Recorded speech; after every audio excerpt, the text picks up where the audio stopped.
My wife denied me intimacy, but was hooking up with her personal trainer. I discovered the infidelity, found out the trainer was cheating on her with other women, and was getting paid, except by my wife, who was trading sex for steroids. I secretly switched his testosterone for estrogen, and her growth hormones for testosterone. She cried, and the homewrecker will never be the same. I knew something was wrong, but never imagined how far my wife had gone. She denied me any touch, but with her personal trainer, it was a different story. When I found out everything, I planned something that made her cry like never before, and the homewrecker, well, he'll never be the same. My wife and I have been together for 8 years, married for the last 5. We met in college and both worked hard to advance our careers and increase our income. A few months after the wedding, my wife started gaining weight. Before college, she had been overweight and told me how it made her feel inferior to other women. She never wanted to return to that situation.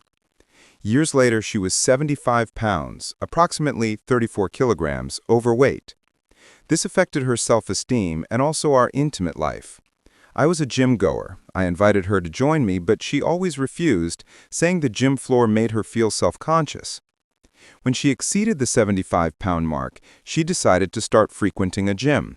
She enrolled in a more female-oriented gym with lots of treadmills, bikes, and morning aerobics classes, which she started attending before work. After a year, she lost all the extra weight and then some. Her self-esteem returned and our intimate life improved.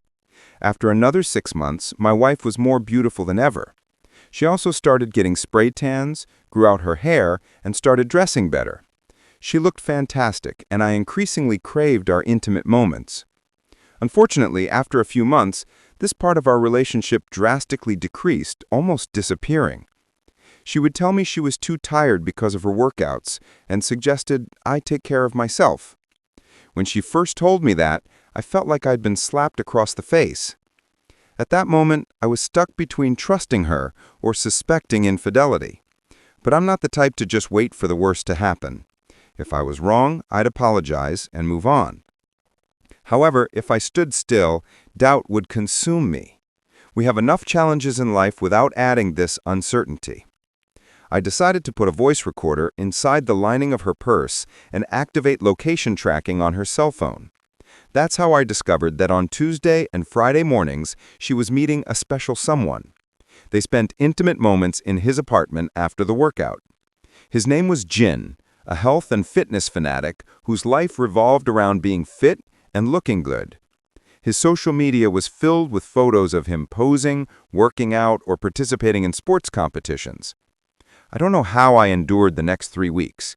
I was in a whirlwind of despair, oscillating between rage and depression. I started working out more, both in the mornings and after work. I felt inadequate and thought improving my appearance might win her back. I started taking better care of myself and gained more muscle mass. However, my wife was in another world. She didn't even notice how strong I had gotten, much less how depressed I was. When I hit my lowest point, I decided that enough was enough. Financially, divorce would be simple. I decided to make this my personal therapy, once and for all, and never look back. After concluding my plan, what brought them together was fitness, so I would take that away from them. Furthermore, I wouldn't allow her to benefit from her own betrayal. The lover lived on the ground floor of an apartment building facing the pool. I bought a camera disguised as a lamp, installed it at the entrance of his apartment, and aimed it at the front door. To my surprise, Jin wasn't only with my wife, he was also meeting 3 other women from the gym. All married, they didn't even bother to take off their wedding rings. I also discovered that Jin had a bad habit. He didn't lock the door when he went to the pool. Every now and then a neighbor would show up to call him to her apartment where they would spend about an hour together. During one of his visits to the neighbor's apartment, I went into his apartment and installed cameras in every room. Luckily, he had those USB charger adapters everywhere.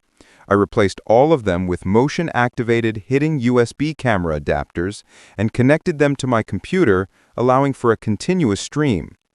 I also took photos of everything in his apartment. I spent a few weeks watching the videos, and I admit he was meeting some very attractive women from the gym. My wife is a very beautiful woman, but two of these women were even more attractive, despite being slightly older.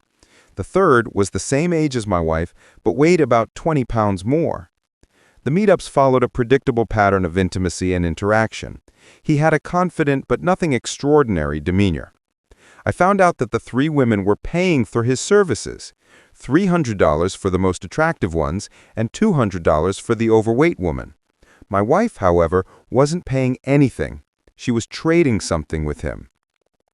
I later found substances in his apartment. Checking the labels, I realized they were human growth hormones. The lover was taking these hormones and other substances to enhance his performance. The neighbor also occasionally showed up on weekends at his apartment, and they spent time together. Telling my wife I would have a business trip to Los Angeles, I rented a car and drove to Tijuana. I hired an escort for a day and explained what I needed: multiple birth control prescriptions from different doctors. She told me she knew a better way.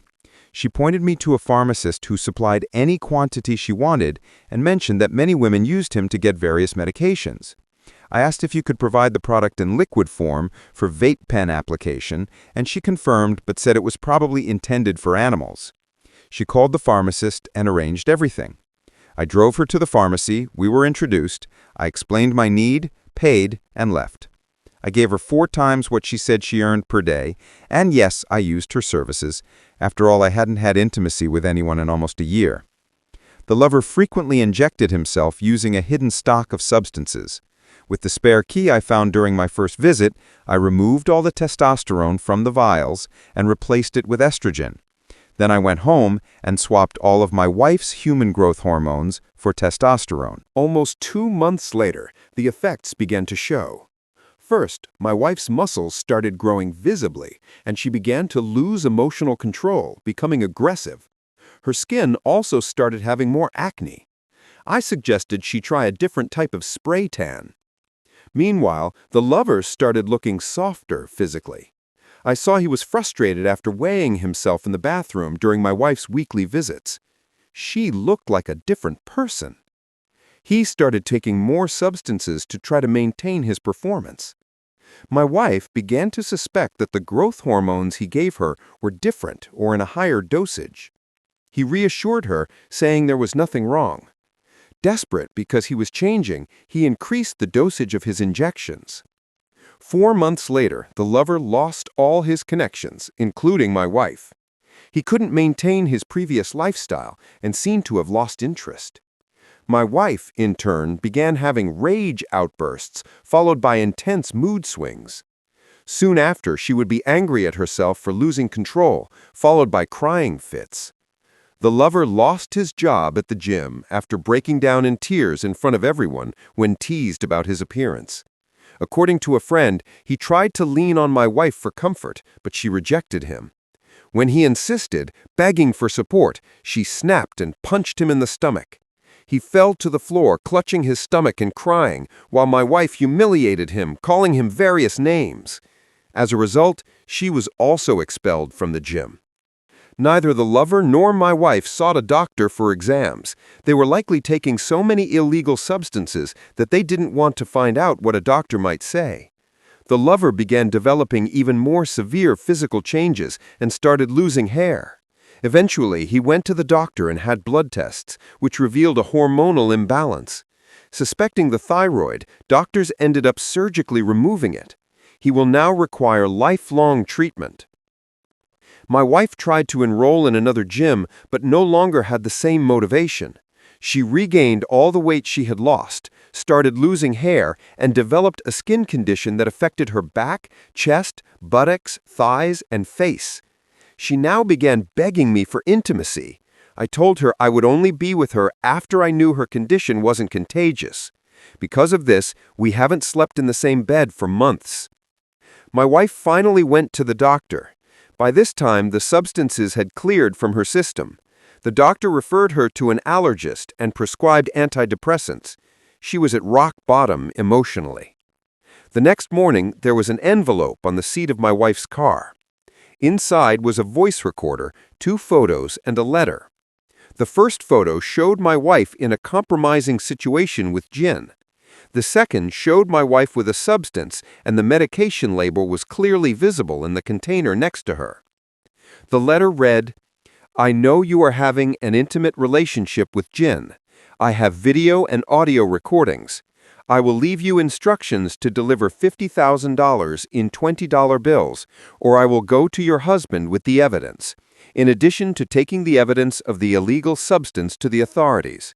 I will contact you later to inform you how to deliver the money." My wife listened to the recorder in our garage while I watched. She heard the sound of her interaction with Jin. There was also a snippet of the conversation where my wife was calling me a loser. I could see she was in shock upon hearing the recording. The shock was then replaced by anger. She started the car and sped away. On the GPS, I saw she was heading straight to Jin's apartment. Watching through the pool camera, I saw my wife punching his door. When he opened it, she leapt onto him and started beating him. Before he could push her away and calm her, his face was severely bruised and a large clump of hair was missing, and he didn't have much hair to spare. From the recordings in Jin's apartment, I could hear, "What the hell is wrong with you? You're trying to blackmail me, you worthless piece of trash? Me trying to what? Blackmail me, or you'll tell my husband and the police about my substance use. Why the hell would I do that? I have more to lose than you if this comes out. Idiot, you don't even have a wife to lose. The substances, I could go to jail for them." My wife stopped talking and held out the letter. Jin read it and said, "Damn, I'm sorry this is happening to you, but it's not me. In fact, I was just finishing packing my things. I'm moving back in with my parents until I can get a job and recover." He handed the letter back to her. It was then my wife realized that most of Jin's things were no longer there or were packed up. Packed up. She also noticed that Jin had 2 black eyes and a cast from his knee to his foot. What the hell happened to you? Your husband isn't the only angry husband after me. My wife gave him a look. What do you mean? There are 3 other wives who keep coming after me. My wife screamed, You were with 3 other women while you were with me? Jin just said, I'm sorry, and started crying. Wrong answer. My wife grabbed his t-shirt and punched him hard, breaking his nose. Jin fell onto his back on the floor, leaving my wife staring down at him while holding the remains of the torn shirt in her hand. I told you you're worthless. If I find out you have anything to do with this, I will hurt you. Jin sat on the floor crying while my wife stormed out the door. That night after work, I noticed my wife was agitated. She didn't say a word. I left another letter in her car, instructing her to put the money in a gym bag and leave it in the trunk while she was at the gym. At the end of her workout, the bag was gone, and in its place was a cell phone. Using a voice changer, I called her the next day. I said the $10,000 was just a test. I said I would leave her alone if she withdrew all the money from the 401k, a retirement fund, and gave it to me. She lost her temper and said she would never do that. I simply thanked her for the $10,000 and wished her a good divorce, jail time, and that her family would find out what kind of unfaithful woman she was. After she tried to negotiate with me, I sent her one of the videos. Finally, she gave in. It took her a month to withdraw the money.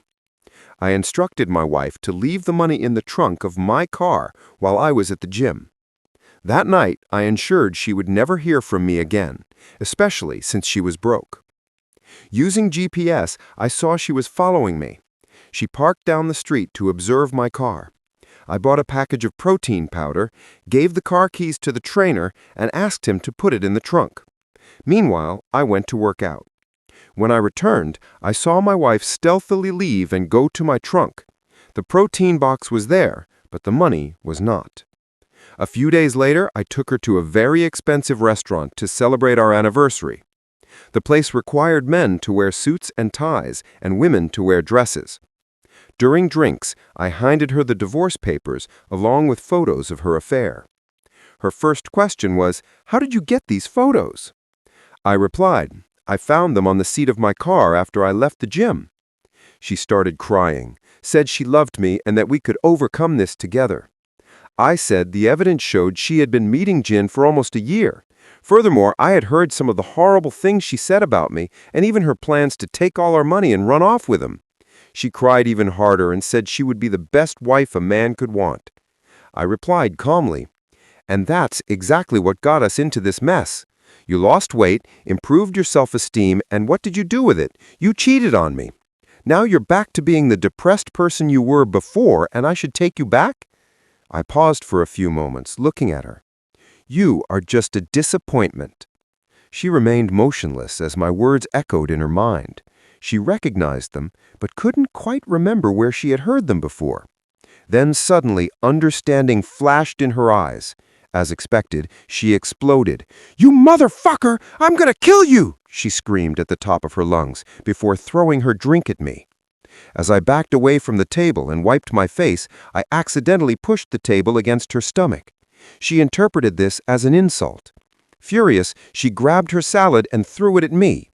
Then she grabbed a steak knife and jumped over the table trying to attack me. The tip of the knife tore the fabric of my suit jacket. At this point, I was quickly backing up, but she kept coming after me. Fortunately, she attempted an overhead strike, which allowed me to grab her arm. Two waiters rushed over to help me, and we managed to pin her to the floor. As she struggled, she screamed that she was going to kill me. After we took the knife away from her, the waiters held her face down on the floor until the police arrived. When the police arrived, she was still furious. As soon as the waiters got off her, she surprised everyone by leaping up and trying to attack me again with another knife that had been under her while she was on the floor. The officers subdued her with a taser, handcuffed her, and took her into custody. When questioned by the police, I briefly explained that I had served her divorce papers due to her infidelity. I said I started recording everything as soon as she started screaming, but I omitted that the recording had begun shortly after my comment about disappointment. After watching the video, the officers asked me to send a copy. After that, they left. The recording of the fight in the restaurant and the attempt to harm me ensured she would serve time in jail. Furthermore, the evidence of infidelity favored me in the divorce. In the end, I kept all the money and assets, except for her car. Since my wife had embezzled a large portion of our assets, including her retirement fund, the judge ruled that she was responsible for paying me the part due to me. I stated that I believed the missing money, the $10,000 and the 401k amount, was still with her or her lover. She vehemently denied having the money and tried to claim it was all part of a plan of mine, but she had no evidence to support her accusation. As a result, she was ordered to pay me alimony for 5 years to compensate for the diverted money. As for me, I had a great weekend in Las Vegas and miraculously won almost the same amount that my wife stole from me. After paying taxes on the winnings and recovering the retirement fund amount, I was able to reinvest everything for my retirement. With my increasingly better salary and the 5 years of alimony, I bought my own apartment and some incredible cars. To this day, I wonder why some people are so foolish as to betray the trust of those who love them and then expect that person not to retaliate in kind.